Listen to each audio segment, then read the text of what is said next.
The second week of Advent. What is Advent about? Oh, we all know that. It's the time we prepare to celebrate Christmas. And Christmas, of course, celebrates the coming of God among us in the person of Jesus of Nazareth. But last Sunday's readings reminded us that that's not the only coming we are preparing for.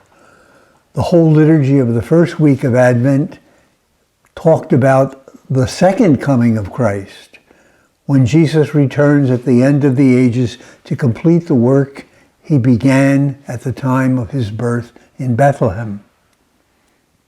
But there are other comings too that we need to be prepared for. One of them is the coming of our own end of time, when we die.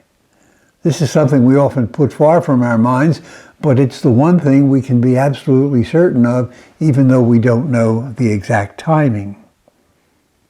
And yet there is another coming that we need to think about and be involved in on a daily basis, and that is the coming of God on a day-by-day basis into our world and into our lives.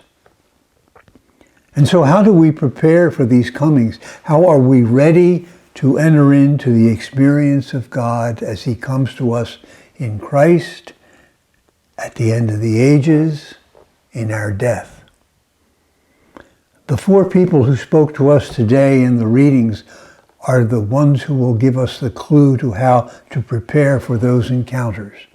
Isaiah went off and hid himself in a cave, and in the quietness of the cave, God encountered him.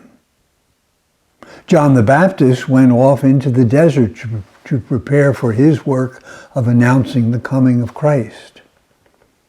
Paul, when he had an experience of Jesus, went off for 2 years, he tells us, into the Arabian Peninsula's desolation to prepare himself for what he needed to do in regard to the Christ who came to him.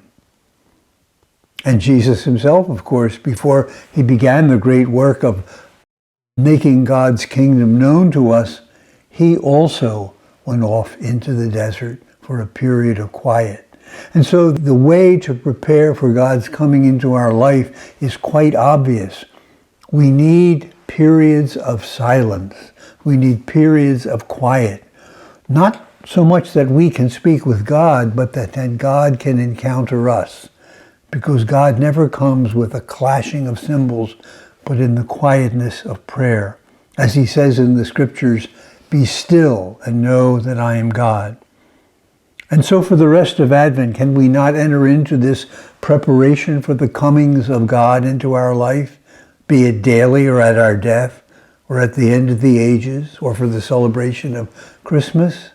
Can we not enter into daily periods of quiet, 15, 20, 25 minutes of being quiet with God, not praying necessarily and talking with God, but letting God speak to us in the cave of our heart, in the inner room where Jesus asks us to go and pray in secret. Advent is a time of quiet. It's a time of preparation for the coming of God. We need to be still and let God come.